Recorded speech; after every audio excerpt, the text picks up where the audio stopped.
No livro de Hebreus, no capítulo 1 do livro de Hebreus, ele vai dizer a seguinte palavra: havendo Deus outrora falado muitas vezes e de muitas maneiras aos pais pelos profetas, nestes últimos dias nos falou pelo Filho, a quem constituiu o herdeiro de todas as coisas, pelo qual também fez o universo.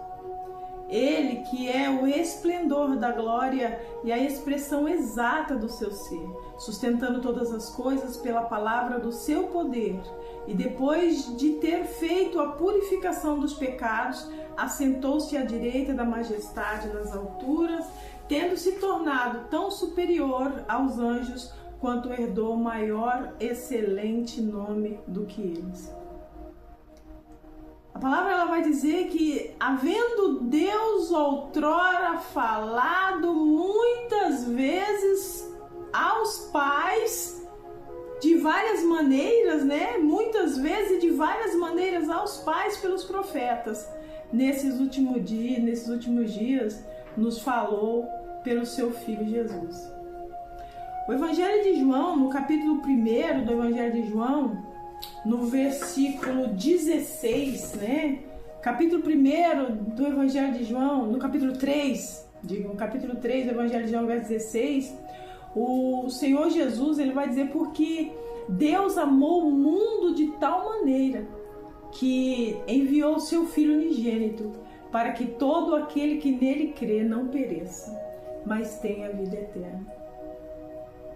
Deus ele veio falando através do seu Filho, porque Deus enviou o Filho ao mundo para que todo aquele que nele crê não pereça, mas tenha vida eterna. No Evangelho segundo escreveu Mateus, diz de João Batista que naqueles dias apareceu João Batista pregando no deserto: arrependei-vos, porque vos é chegada o reino dos céus. No Evangelho segundo escreveu Marcos, no capítulo 1, verso 15, Jesus disse: está cumprido o tempo. O tempo está cumprido e o reino de Deus está próximo. Arrependei-vos e crede no Evangelho. E o Senhor Jesus, ele vai falar no capítulo 4 do Evangelho de João. Jesus vai dizer a uma mulher samaritana, ele vai dizer para ela, vamos ler lá, capítulo 4 do Evangelho de João. O que o Senhor Jesus vai dizer para essa mulher samaritana quando ela estava ali? No capítulo 4 do Evangelho de João, do 5 até o 14. Quando o Senhor Jesus vai chegar perto de uma cidade chamada Sicar, ali em Samaria.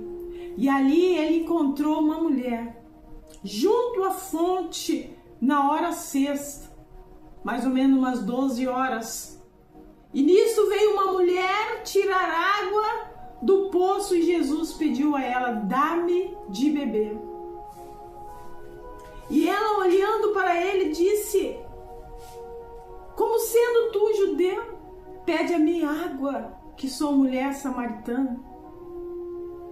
Porque até então os judeus não se falavam com os samaritanos. Os judeus e os samaritanos não se conversavam. E replicou o Senhor Jesus: se você conhecesse o dom de Deus e soubesse quem fala com você, você lhe pediria e ele lhe daria a água viva. E ela disse: Senhor, dá-me dessa água, para que eu não tenha necessidade de vir aqui. Aleluia. A importância desse diálogo de Jesus com essa mulher.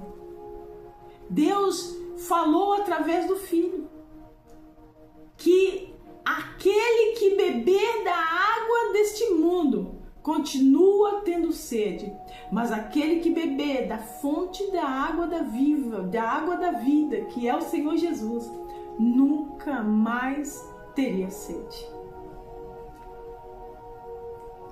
O profeta Ezequiel, no capítulo 9, no verso 3, ele vai dizer assim: quando o Senhor vai conversar com o profeta Ezequiel e diz para ele: passa no meio da cidade de Jerusalém e marca com sinal na testa todos aqueles que gemem por causa de todas as abominações que são feitas nela. Deus, ele vem falando de várias maneiras. Deus, ele vem falando muitas vezes. Ele vem tornando a sua palavra verdade na boca de muitos homens e muitas mulheres, para que a humanidade creia e veja que Ele é o Senhor que salva. Agora, aqui no capítulo 1, no verso 1 até o 14 do Evangelho segundo escreveu João, o Senhor vai conversar conosco. Vai dizer assim, que no princípio era o Verbo, e o Verbo estava com Deus, e o Verbo era Deus. Ele estava no princípio com Deus, e todas as coisas foi feita por intermédio dele, e sem ele nada do que se fez seria. A vida estava nele, e a vida era a luz dos homens. A luz resplandece nas trevas, e as trevas não prevaleceram contra ela.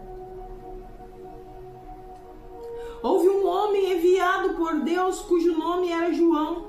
Este veio como testemunha para testificar a respeito da luz, a fim de que todos virem a crer por intermédio dele. Ele não era luz, mas veio para testificar da luz e saber a verdadeira luz que vinha ao mundo ilumina a todo homem.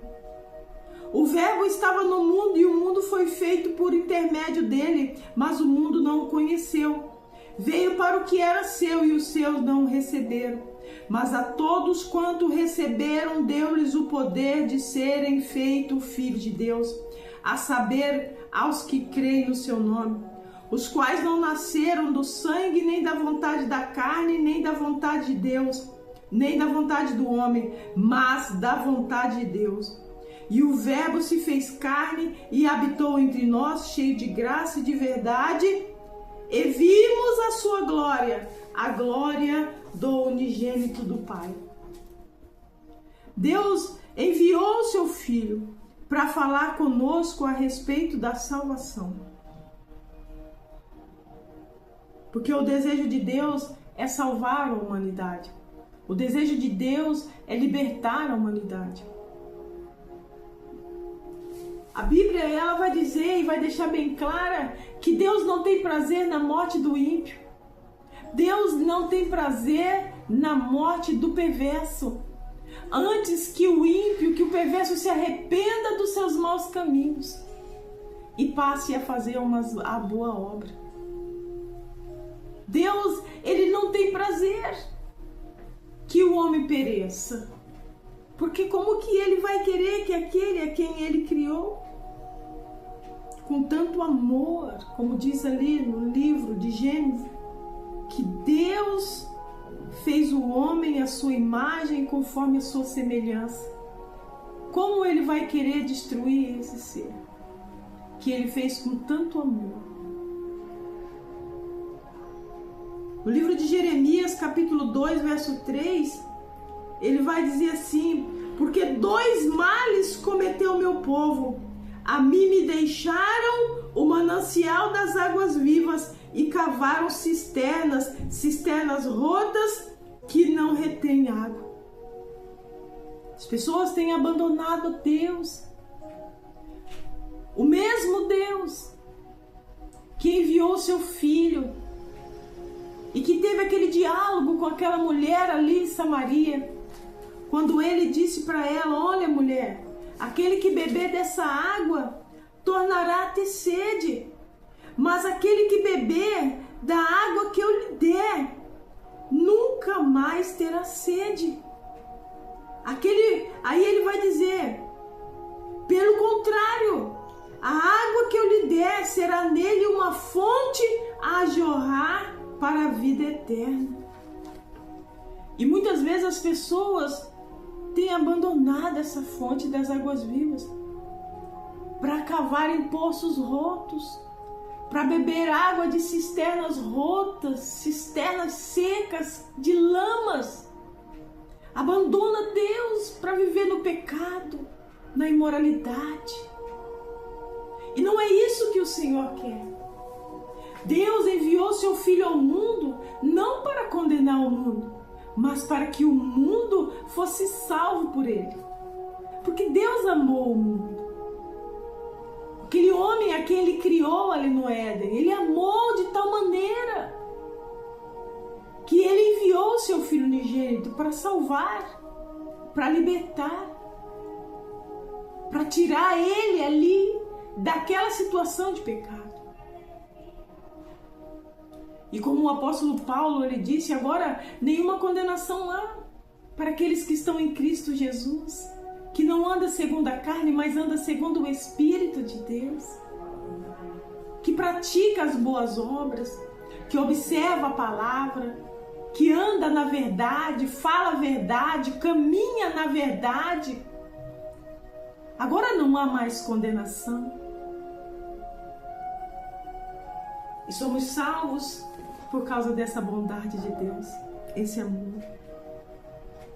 Então, através dos profetas, o Senhor falou através do profeta Daniel, quando o Senhor ele falou ali através do profeta Daniel, falou também através do profeta Ezequiel, falou pelos anjos a Zacarias, ele falou da sarça ardente ao profeta Moisés, e ele falou diretamente com Abraão.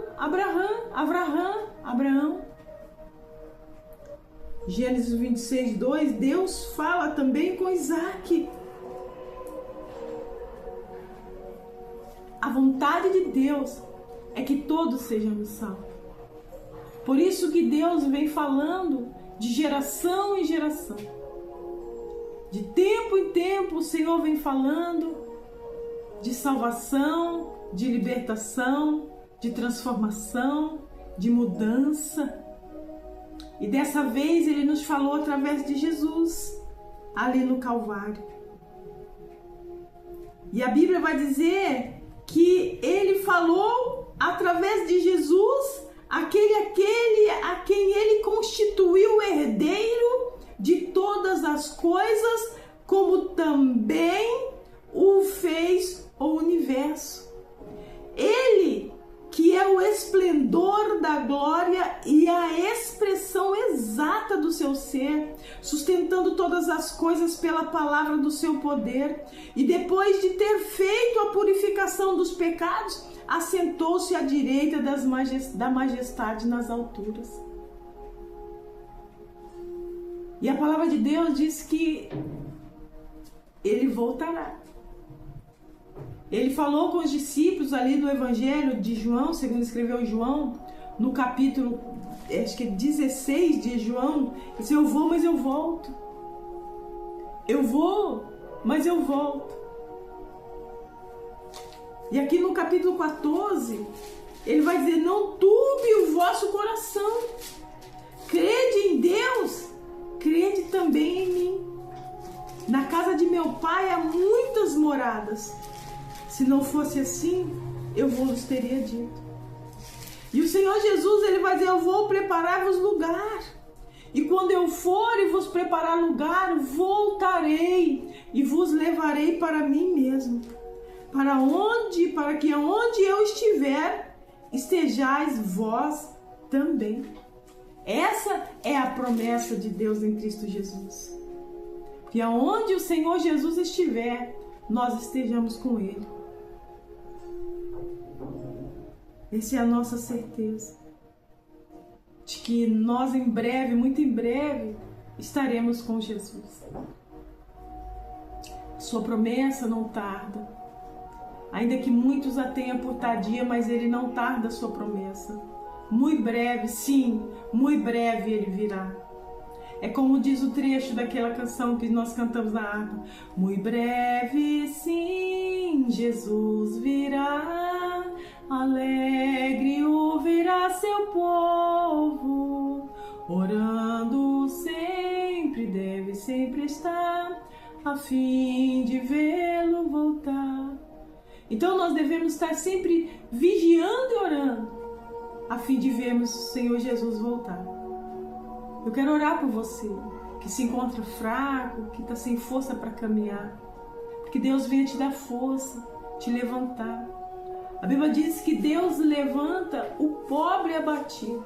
E Ele tira o pobre, o miserável, de lá do monturo, do lixão. E coloca ele para sentar em lugares de príncipes. Coloca ela para sentar no lugar de princesa. Quantas pessoas deixaram o seu lugar de princesa, de príncipe, e se envolveram no pecado, no engano, na mentira. Mas hoje o Senhor, Ele estende as suas mãos para você e te diz: não temas, porque eu estou aqui. Não tenha medo, porque eu sou poderoso, diz o Senhor. Ele é aquele que liberta, Ele é o que salva, Ele é aquele que estende as suas mãos santas e liberta o pobre, o oprimido. É o Senhor. E eu quero orar por você. Senhor, eu quero orar por esta pessoa que está oprimida pelo pecado, que está sofrendo, muitas vezes no vício da droga, viciado em tantas coisas, Senhor, que tem afastado essa pessoa da sua presença. Mas eu quero pedir a Ti nesse dia que o Senhor venha fortalecer essa pessoa, que o Senhor venha animar essa pessoa, tirar essa pessoa desse estado de inércia, desse estado como ela está. Senhor, a Tua palavra diz que o Senhor ressuscita os mortos. O Senhor é maravilhoso para ressuscitar os mortos. O Senhor é maravilhoso para curar os doentes, que para Ti não é impossível. Faz um milagre na vida dessa pessoa. Ressuscita esta vida.